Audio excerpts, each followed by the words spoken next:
Good morning, everybody. I'm assuming everybody is probably in North America. Maybe we got some people from other places, but just in case.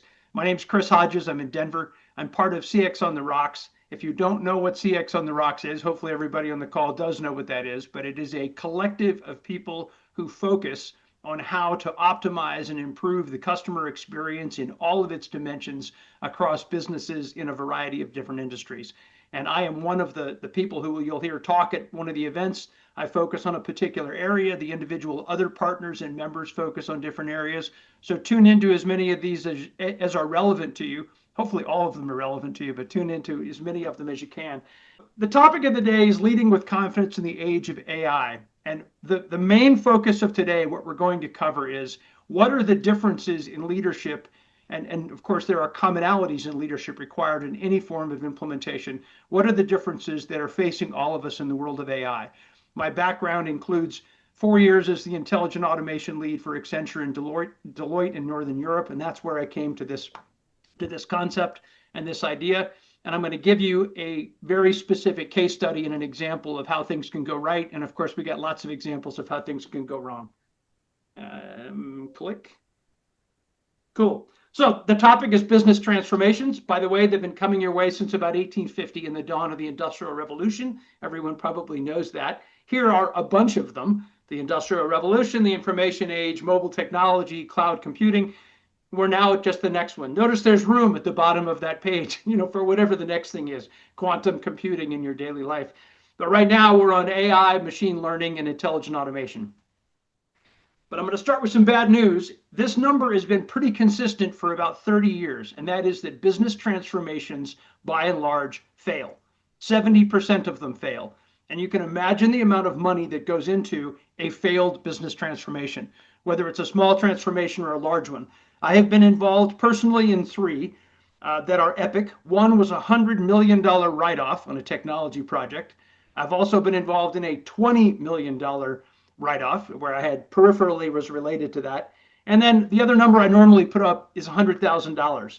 And that's what happens when you lose really one good employee as a minimum cost. So those are three very ugly numbers, and they come from failed business transformations. So what happens when one fails? Well, you lose money, obviously, and you demotivate teams. And I would ask you, I can't see everybody's face, so if I do questions in the chat, it'll probably slow us down. But I suspect everyone on this call has either peripherally or directly been involved in a failed business transformation or just didn't meet standards business transformation. And the question is, why is that? And I suspect if I asked you all, you could give me some personal examples of why some of those transformations you've been involved with have not succeeded to the level you'd like them to. But I'd like to point to something that comes from Gartner. And this is a technology adoption curve. And you may say, well, what does that have to do with a transformation? Well, almost every business transformation goes through this, if it's technology related, goes through these steps. At the bottom is the technology trigger. It's exciting. Look at AI. Oh, wow, what can we do with this? And then the press and the social media and everything else hypes it up to the point of ridiculously inflated expectations that your whole world's going to change tomorrow, your marriage is going to improve, and your sex life's going to be better, and everything in between. And then the reality hits, and you go through this trough of disillusionment. Well, just like in a roller coaster, what happens in these various points is you lose motivation from people. And the next phase, the next thing that gets introduced, maybe they barely remember the plateau of productivity where part of the technology worked, but now they get numb. And they just, yeah, we've been there, I've seen it all before. And over time, that's why you start to get people very fatigued, at least in my experience. Here's some examples of technologies that you know and exactly what they've gone through. And with every one of these technologies, there's a team of people working in a business near you that is trying to make, or has tried in the past, to make one of these things work. And it's the rare person who doesn't experience the disillusionment of when it hits the bottom and everyone says, oh, geez, this is horrible. The point of this slide is not to look at all the words. The point is to understand so many transformations go through a very similar path. And what the most important outcome, other than, of course, the lost money, which is significant, is this: employee fatigue, employee disillusionment, employee I don't give a damn, however you want to describe it, right? This stupid company, this stupid project, this whatever they say, right? and you think about how much human potential could have been realized if these projects were more successful more often than they are. Instead, you end up with something that looks like this. But this is an old problem, and it goes back as far as Henry David Thoreau making a great quote. You could probably go back to the Romans and the Greeks. But Henry David Thoreau, the writer of the 18th century, 19th century, his quote was, most men, and of course he means men and women, most men lead lives of quiet desperation, and they go to the grave with the song still in them. The song in this case is not real music, of course. It's that vibrant, wonderful, rewarding career that we all desperately want. Another reason some of these things go wrong are the opposite of a great leader on the left side of this slide and a bad leader on the right-hand side. And I have a long story that goes behind this, but for the sake of today, Jack Welch could inspire you to crawl through broken glass when I was a young man working in GE. And I mean young, like, early 30s working for Jack Welch. And I had another boss in GE who absolutely hated anything to do with technology. So even though Jack had great visions, this guy, the devil on the right, could kill a project and kill careers. So that's another reason, the individual leader and the individual effectiveness of how people work with their teams, which is why the topic today we're talking about is leading. The good news is some transformations succeed, and some of them succeed spectacularly. So that's, I think, where we should focus, right? How do we model what these other people have done? So this is one of those, has this speaker ever done anything slides? Yeah, worked in some really big companies, started a couple of small companies, led a bunch of people, have some ugly stories of failure and disaster. You'll need to buy me drinks for that, but I certainly have those. So now let's shift to the topic of today. What is the age of automation and AI? What is that? What does that actually look like, and what does that mean beyond the hype? Well, here's how I describe it. It's the integration of a variety of technologies together to solve complex business problems. And here are some of them. Artificial intelligence, which is built on the back of machine learning. Robotic process automation is a tool you may or may not be familiar with, but it is a big part of the intelligent automation suite. And cognitive computing, which is kind of a mix of all of those things. It says the computer kind of looks and sounds and acts like a person. It's doing some thinking and some reasoning. And you can see that all mixes together into a soup that we now kind of call AI. So that is the age of AI. So now it's a question of timing. So there's some stuff out there. But now it's a question of timing. And I wanted to take you to a beach in Southern California, or a beach in Florida, or a beach in Cape Cod. And you decide you want to go out and go body surfing. Well, the lesson of timing I learned growing up in San Diego was, if you want to go out and go body surfing and you get in the water when it looks like this, you go nowhere. You get cold and you get tired because there are no waves. You went out too early. And if you go out at this point, this was probably Hawaii, you get crushed because you went out too late, right? But if you go out at the right time, when the waves are shaping and you can jump on a surfboard or a body surf, you can have a ride of a lifetime. The wave I'm referring to is the wave of automation and AI. If we were talking about this 10 years ago, or even when I was studying computer science in college, studying the language Lisp, oh, it's right around the corner, it's right around the corner. No, it wasn't right around the corner. But now it's here.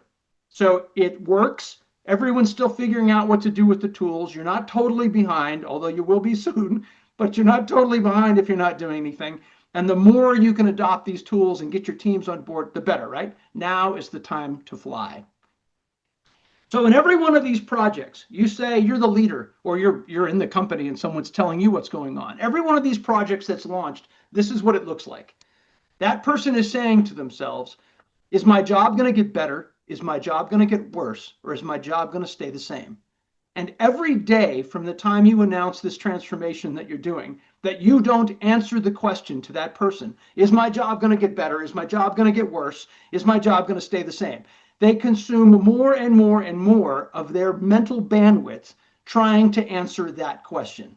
So just understand, in the beginning, you kind of have most of their attention, even though they're still probably distracted. But at the end, if you haven't answered that question, where are they? They're on LinkedIn. They're looking for a job. Or they're in therapy. Whatever they're doing something that they're not working on your project. So our goal is to be able to help answer that question. And there we go. So everything I'm talking about is actually from my book. And the good news is you will get an electronic copy of my book if you would like it at the end of the day. So don't worry, this isn't a sell my book thing. But this is the section number 5 in my book, which are these 7 components that have been unbelievably successful with projects and other people being heroes, etc. One of those sections is called Helping Humans Be Heroes. And for some reason, every time something pops up. All right. So my question to you is, what journey are you or your employees on with respect to AI? Does the journey look like the left, where it's an adventure and new views and new things to see? Somebody made a joke and said she's about to jump. No, she's not about to jump. Anyway, that's a big adventure. Or are your employees on the right? And that's the question all of us need to ask about what's going on in our business. Some of those journeys are heroic, and it's called the hero's journey. And if you don't know what the hero's journey is, I'm going to give you a really quick taste on that. But there are kind of ways to look at life: the quiet desperation or the hero's journey. And the hero's journey is a time-tested model that has existed in literature and stories for thousands of years. It exists in every business today. And the person who called it, who actually did the research, was a guy named Joseph Campbell. Joseph Campbell was a mythology expert. He studied myths from around the world. He wrote a book called The Hero of a Thousand Faces. The thousand faces meant all the different civilizations. And what he found out is the most inspiring story, the things that draw humanity forward to overcome challenges and be better than they were yesterday, to be something great, was a monomyth. It follows a very consistent pattern. And if you took nothing else away from this talk today, and depending how much time we have, this may be all you take away from the talk today, is that if your employees and you look at what you're doing with AI and intelligent automation as a hero's journey, your chances of being inspired and successful and motivated are infinitely higher. Because Chris Hodges told you that? No. Because for thousands of years, that is what's driven civilization forward. What has not driven civilization forward is negative social media input and misery and the boss with the horns on his head. That is not driving civilization forward. So let's talk a little bit about what does the hero's journey look like. I can do it academically, or I can do it from a movie. Almost everyone, I did find one 20-year-old kid who hadn't seen this, but almost everybody else has seen Star Wars. So what do you see? You see 3 people trying to conquer the world. They're out there doing great stuff. They're going to save the galaxy. They're in the Death Star. They're doing all these things that only human beings can do. But even though they're being wonderful and heroic and doing the things that only we can do, they still get stuck in the trash compactor, right? And what's the metaphor? There are some things that human beings simply cannot solve. And that's where the introduction of technology can be incredibly helpful if we see it as a tool. What happened in the movie is Luke reaches out to R2-D2 and says, we can't do anything else here. We've shot bullets, we're doing all the things we can do. He stops the trash compactors, they get out. The metaphor is the robot helps us be heroic. That's the message that needs to go out to more people than is currently going out, in my opinion. The technology is not to replace you. The technology is to help you open the trash compactor and go save the galaxy. So when we talk about heroes, what do I actually mean by heroes? And what did Joseph Campbell mean by heroes?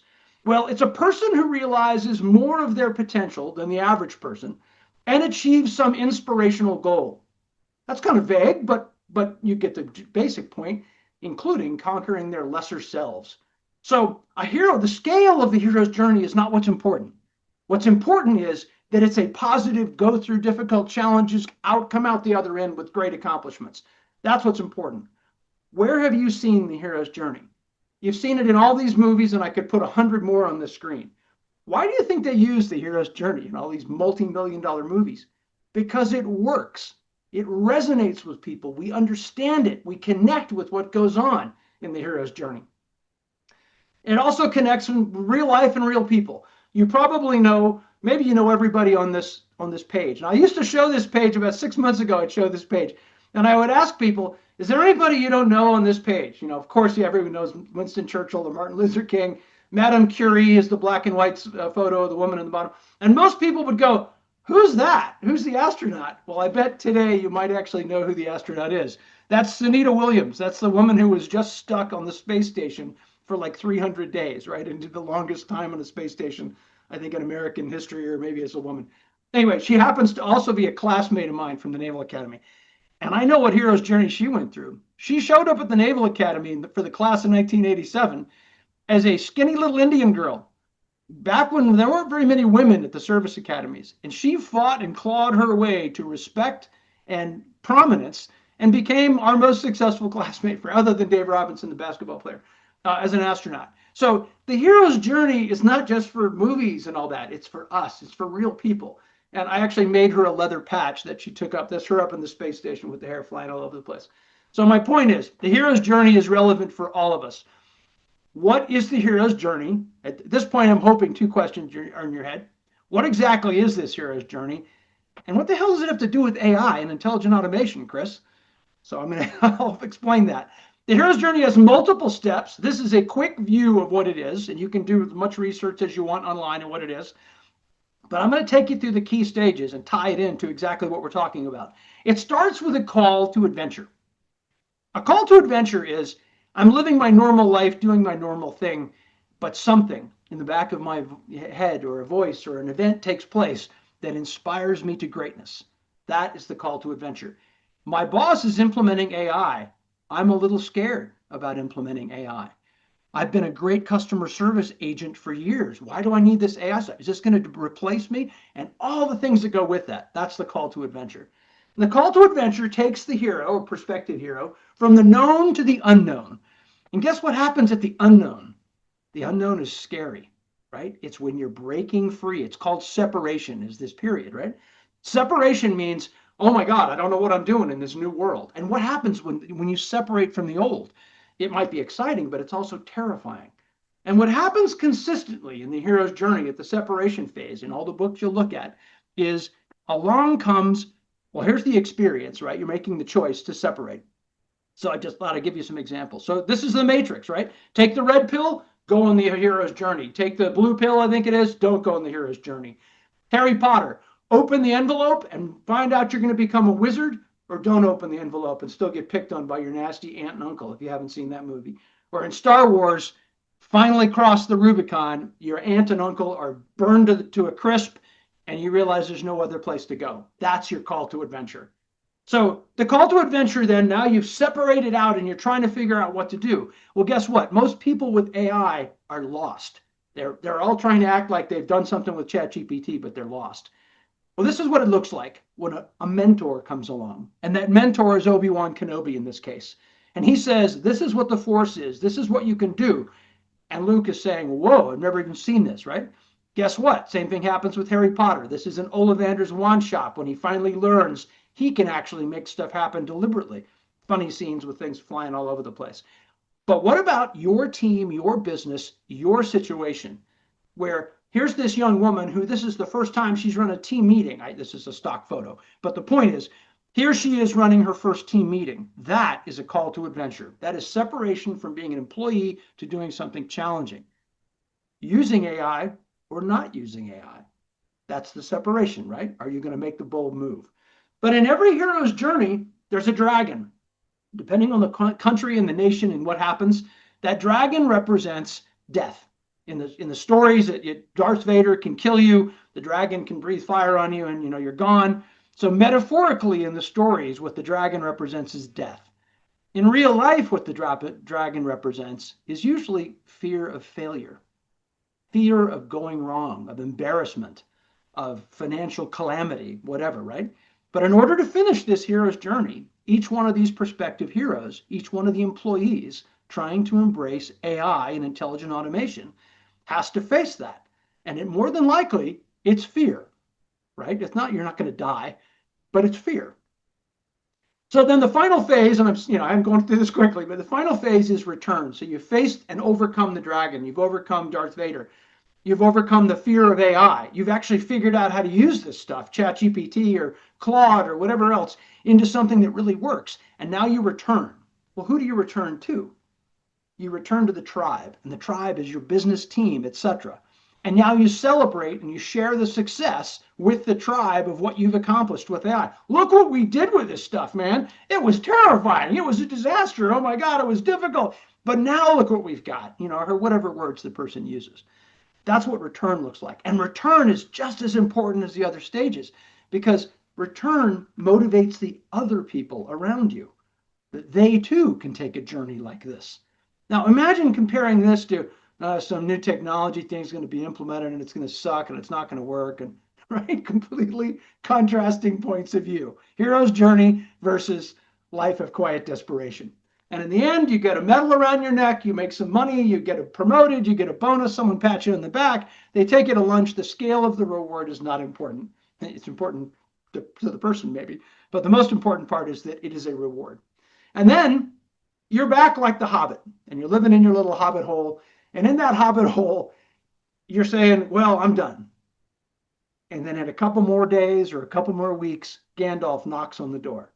And Gandalf says, one more adventure. In other words, the hero's journey is a recurring loop. And the loop only stops when you quit or die. So every hero's journey is exciting. Every hero's journey takes you forward with AI or any of the other tools you're doing. Completely different way of looking at it, at least in my view, than most of the projects I have experienced and done. So I'm going to walk you through a question about framing the other people in your organization. In the age of AI and automation, here's a serious question to answer. If your team is not on a hero's journey, as I've just described it, and of course not perfectly, but if your team is not on a hero's journey, what are they on? You know, think about that. How many people would say, they may use different words, they're on a hero's journey? And if most people live lives of quiet desperation, which I think Henry David Thoreau was right, what about your team? And what about you? So, and me, for that matter. It's an important question to ask, I think. So it's not about your why, of course, it's about them. All right, so I have a depressing thing to say, which is that your employees generally fall into a pie chart that looks like this. Top performers, solid middle, putting in time, non-playable characters. Non-playable characters is a term from video games. You know, it's that person you go walk up to, and I haven't played a video game in a long time, but you know, they can't do anything. They're just part of the background. Yeah, and it's a pejorative way to say people who are just simply not adding any value. The truth is, some of these people are more likely to be able to take a hero's journey and change the world, and some are not.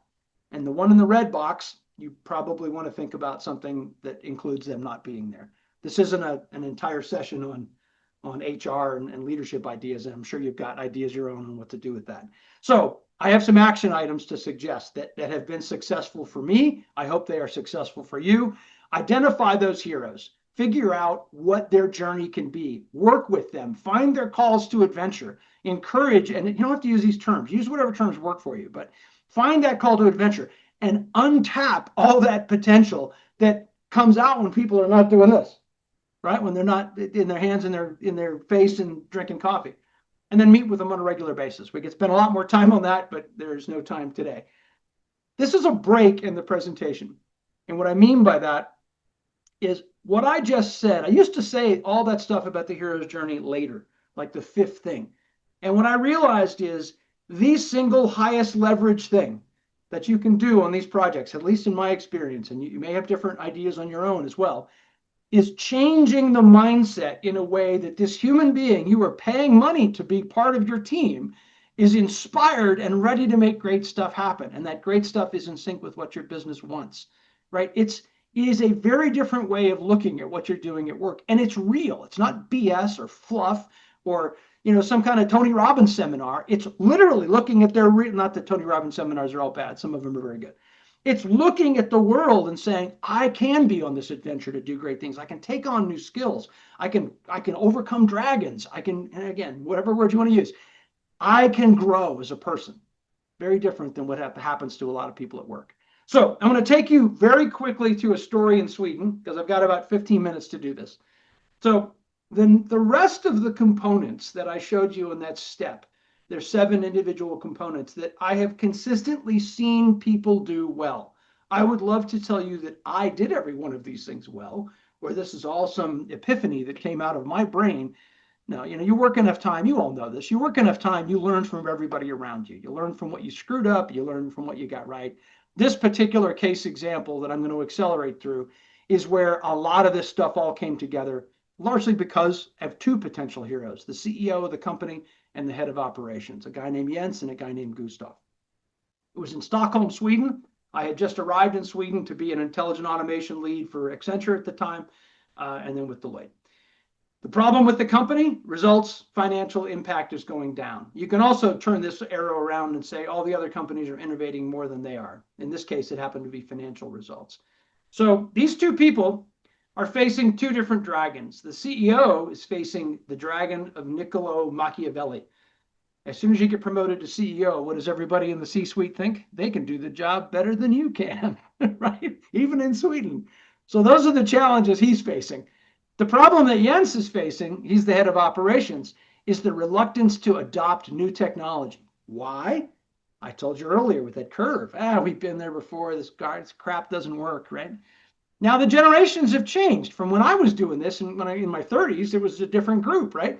Now you got Gen Zs and millennials. Millennials are the managers, the Gen Zs are the employees, and they don't put up with the same kind of crap I put up with when I was young, right? They'll walk out the door if things don't work well. So it's a very different environment.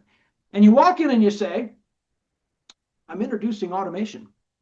And this is what people think. Some version of this is what they think. I'm going to be shown the door. And they may not tell you that, but a lot of them are thinking just that. Jens and Gustav, this is before I got involved. Jens and Gustav meet at the headquarters of the building, which only had 5 floors, but I couldn't find a better picture. And they end up having a conversation up on the 5th floor. Gustav asks Jens and says, hey, things are, we have problems. And Jens takes a shot and he says, I think we can do this intelligent automation stuff.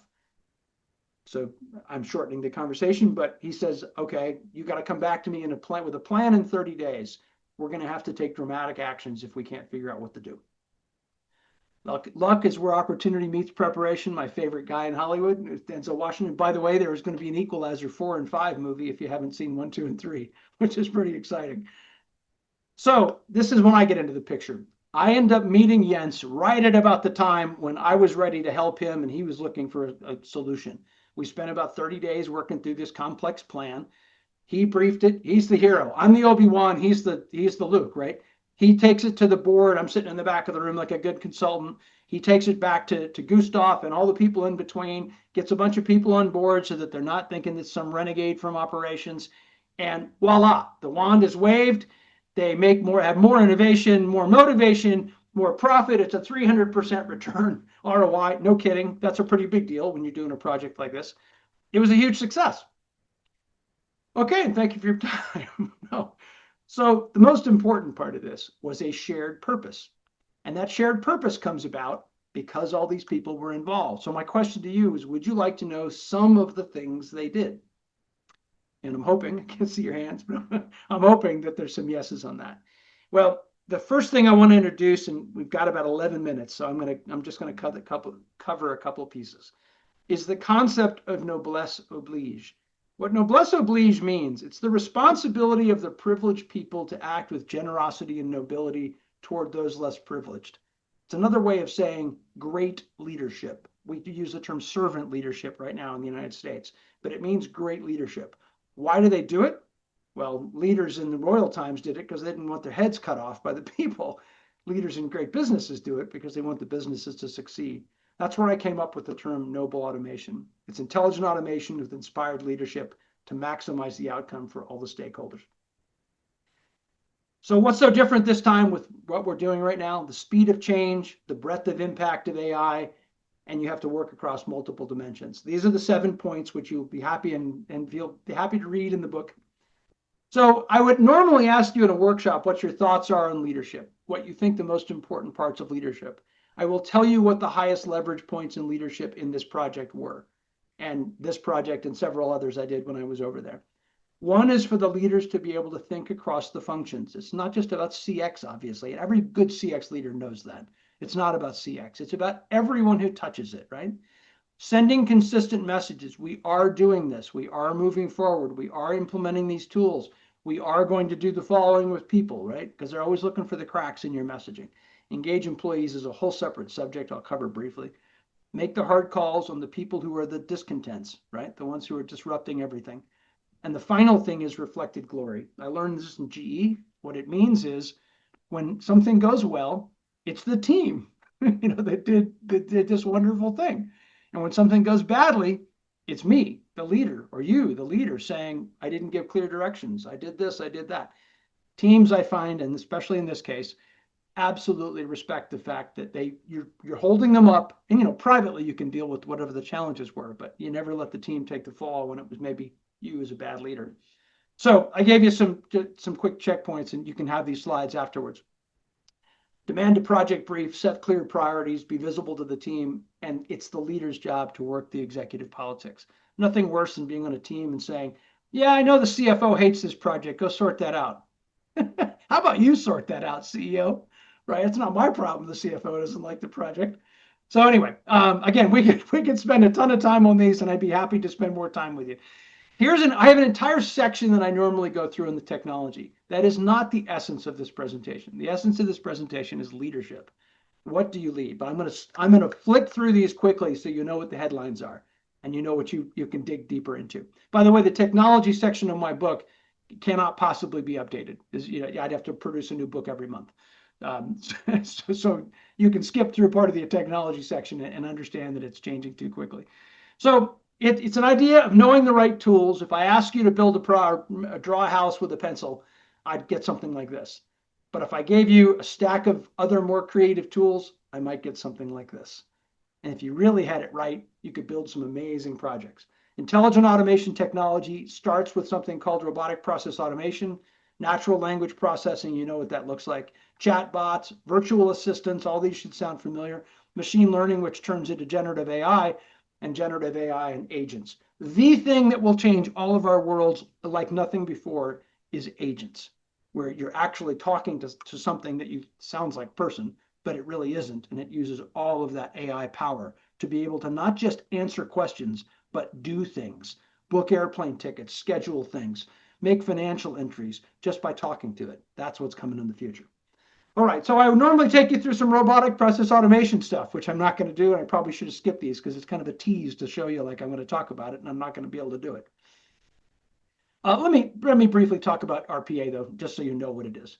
So RPA is a tool created for the purpose of interacting with your computer like a person does. It can go to the screens and do the various things. And if you can write a recipe down for what it can do, it will go do the same steps that you can do.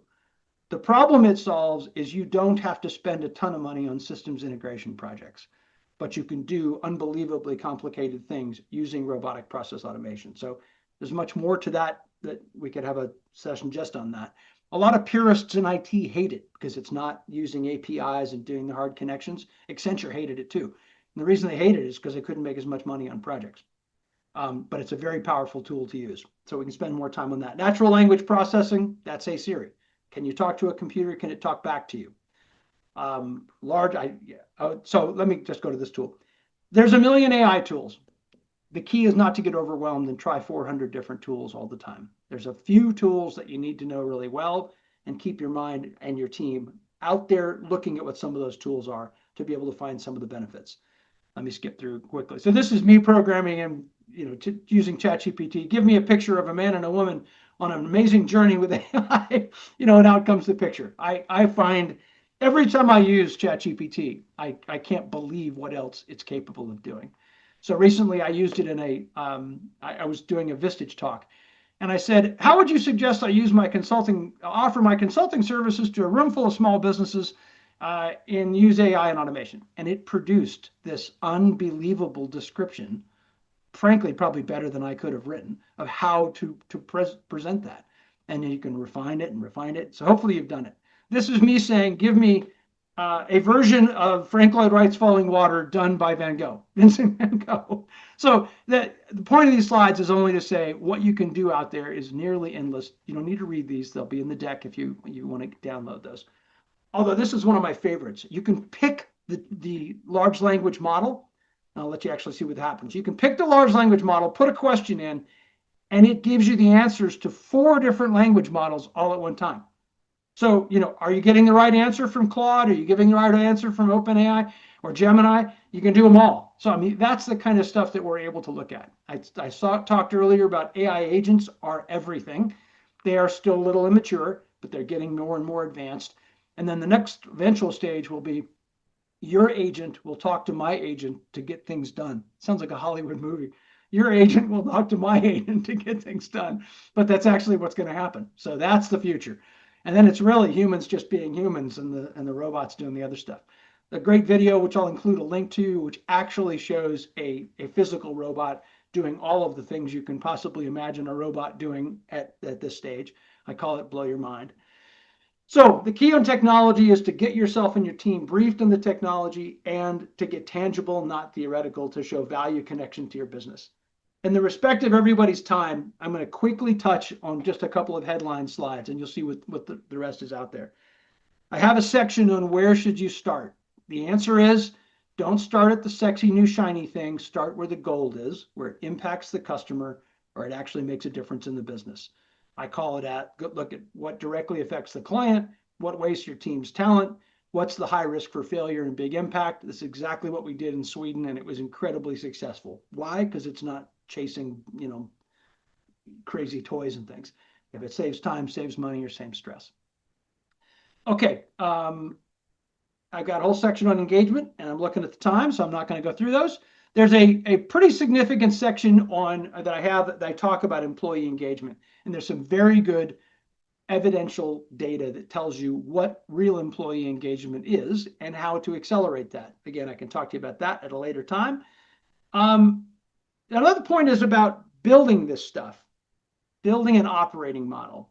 So this is Winchester Mystery House in San Jose, California. She built this because a savant told her she was the heir to the Winchester rifle fortune. And some savant told her if she stopped building that God would take her soul and the devil would, whatever. So I think he was part of the building union. So she built like a couple of thousand rooms, a couple hundred rooms, sorry, 10,000 windows, walls that, you open a door and there's a wall there, etc. That's bad building. This is good building. This is when you really know, as Frank Lloyd Wright would say, I never designed a building before I've seen the site and met the people who'll be using it. When you're implementing AI, it's talking about all the people in the organization and understanding how are they going to use this stuff. My favorite example of this is right here. That stairway was built because Frank Lloyd Wright found out the wife of the house that was going to live in the house liked to skinny dip and she wanted to do it privately. And that's why the stairs were built. So that's the kind of intimacy that we need to understand what's going to go on with these AI projects. Okay, I think that's about all we can cover today. The last point I would say to everyone on the call and everyone who sees this later, and we'll cut and splice this into a bunch of pieces on social media, etc., is why do you do what you do? And that's the point of aligning incentives and culture. Charlie Munger said it best, show me the incentive and I will show you the outcome. Your project will fail, absolutely fail, if you don't understand the incentives of the people involved and do the best you can to align them. Who are those people? The leaders, the team members, the consultants, if there are any, and the customers. And they all have completely different incentives. Successful projects, in my experience, happen when more of those incentives are aligned than less. It's never perfect, but more than less. Okay. I would normally say Q&A, but I don't think we don't have time. Do you want to add time on the end, Helen? How do you want to handle that? We could, yeah, if anybody wants to stay on, if anybody has any questions. Yeah, And we had it set for 45 minutes, but if anybody has any questions, feel free to either send them in the chat or come off mute. Yeah, that absolutely. So put something into the chat if you want to. Last time I saw Jens, by the way, he was on a stage giving a fantastic presentation on the successful project that he did. He was Luke. Really neat stuff. More innovation, more motivation, more profit. And it's all about your transformation with AI succeeding. That's what the entire point of this is. Your hero's journey, your transformation succeeding. Because this is now, and this could be you. So finally, I couldn't help but say there is a book called Noble Automation Now. And if you would like a copy, electronic copy of this book, I'll provide my email in just a second. Just send me an email with your thoughts about this presentation. So don't just say, hey, Chris, send me the book. Say, hey, Chris, this is what I thought. Good or bad, by the way, whatever you want to say. And I'll be happy to electronically send you a copy of Noble Automation Now. As with all great heroes' journeys, there is an Obi-Wan. And Obi-Wan helps Luke become a hero. If you would like an Obi-Wan, or at least my best rendition of an Obi-Wan. I know it's a funny picture. I will be happy to step in and be your Obi-Wan in the implementation of noble automation in your organization and your team. And if you want that book, here's my email, chris@nobleautomationnow.com, chris@nobleautomationnow.com, and my telephone number, 240-401-2466. If we don't have any questions, we'll try to respect everyone's time and end about 30 seconds late. Thank you so much. I hope you embark on your hero's journey, or take your next hero's journey if you've already done one before, and it involves implementing intelligent automation and AI in the CX space and beyond. Thank you.